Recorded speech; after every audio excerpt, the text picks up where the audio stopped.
The idea of West Marches is brilliant. Or at least it would seem that way.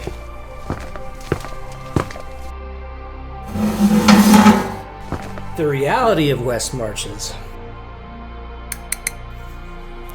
well, that's wholly different. Because in a game of West Marches, you don't deal with questions of where will I find antibiotics or toothpaste. But somebody who's diving into West Marches these days in the form of a Kickstarter are our friends at Shadowdark. Shadowdark is coming out with a West Marches guide or system edition to sit like sisters or brothers, like siblings that get along in the back seat of the Volkswagen.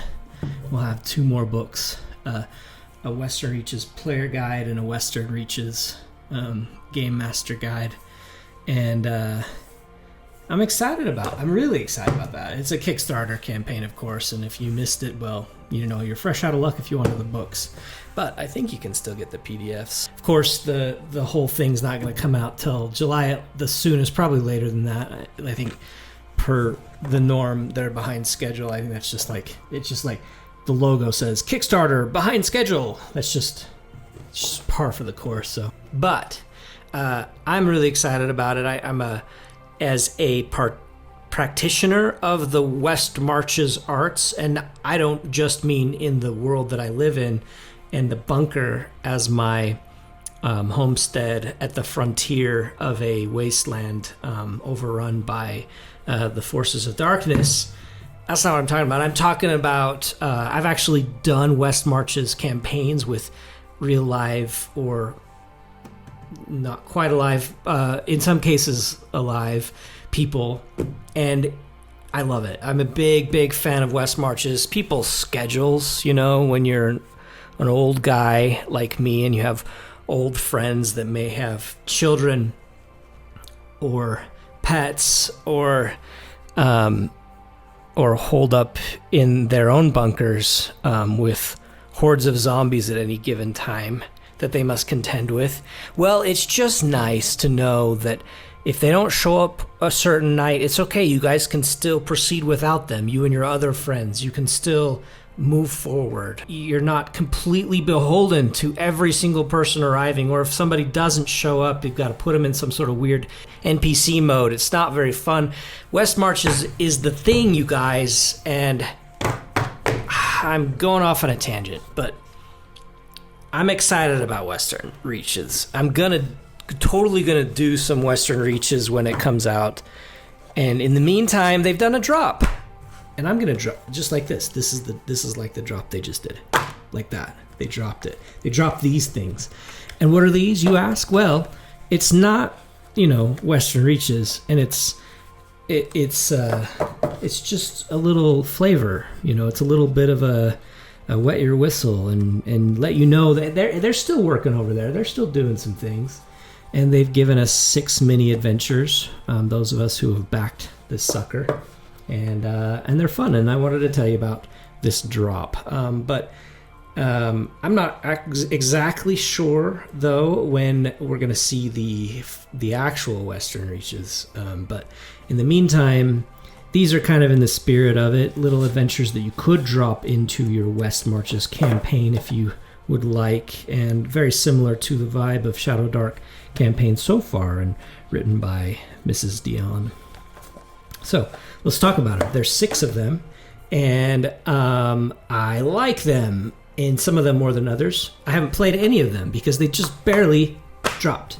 But the first one is a first level, the only first level. And this one is really interesting, though. It's really, I like it. I want to run this as a first level. That's what I'm going to do at some point. It's a classic low-level ruined keep crawl with clear hook and strong atmosphere. But players, they're going to deal with undead.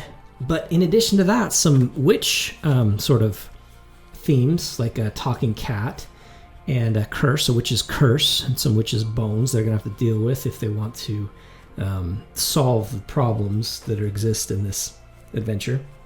There's a ghoulish friar. There is the trapped knight himself. He's trapped under a tree. What I think is really fun is that all kinds of things just keep going bad until the curse is broken, and it's really interesting.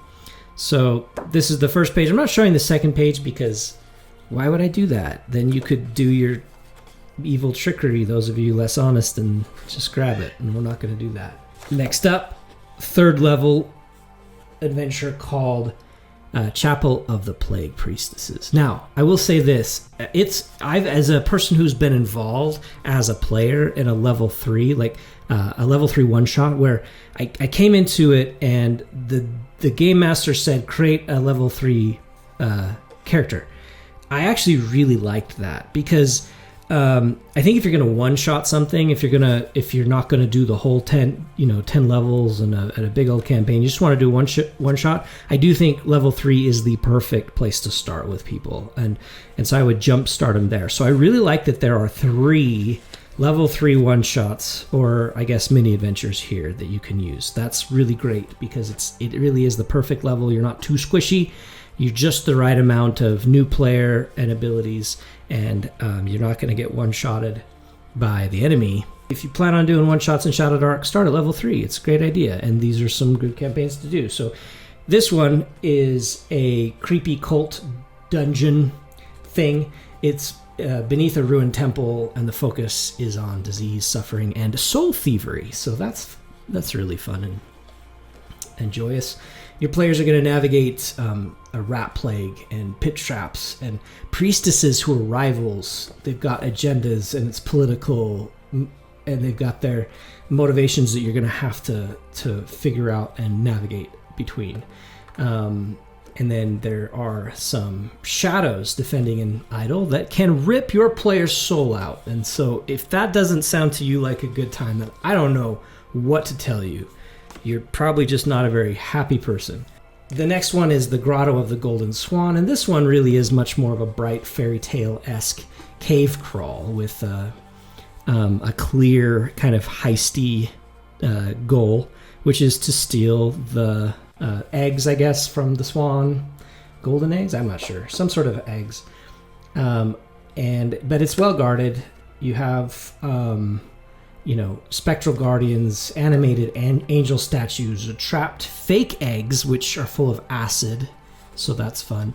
There's a singing stained glass swan, and once you get your grubby paws, or your players get their grubby paws on the actual thing, the what's it called?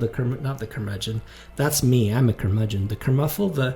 What's the thing you're supposed to get in a fetch quest stuff?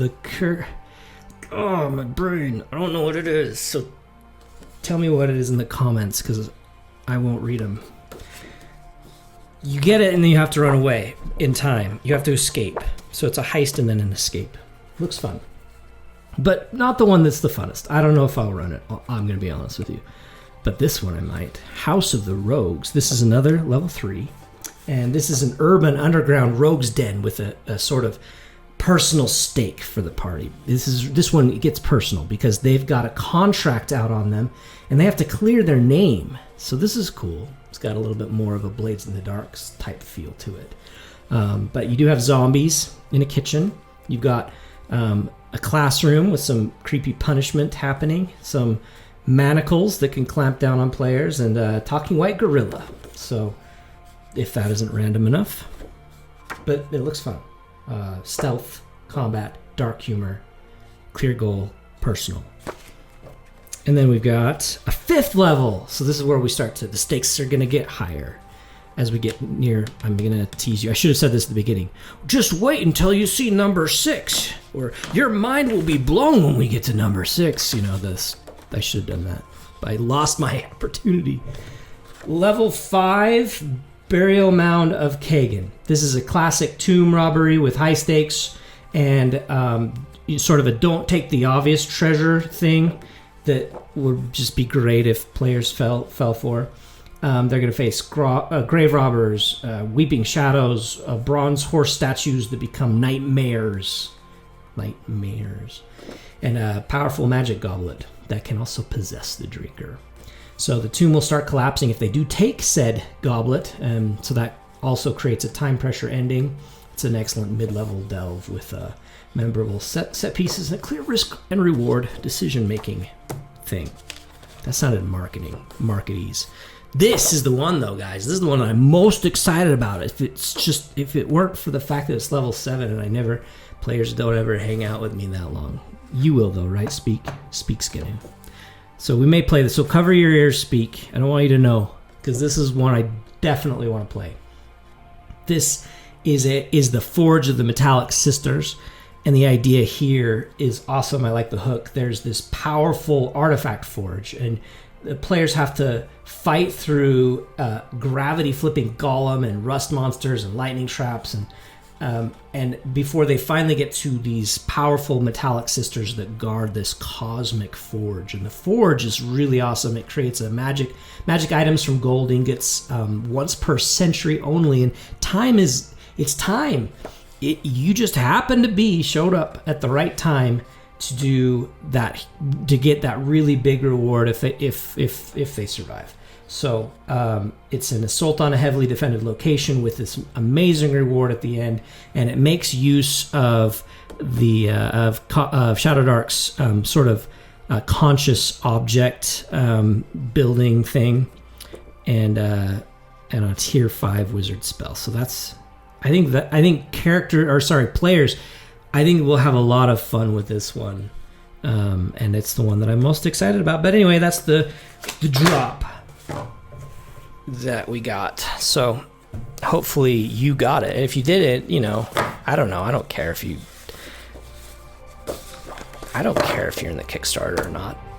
I just am glad you watched this whole video, sucker. Oh man. In the meantime, may your ammunition never run low and your dice rolls ever... I did that backwards. How do I do that? In the meantime, may your dice rolls ever be high and your ammunition never run low, and I'm gonna go get some sleep.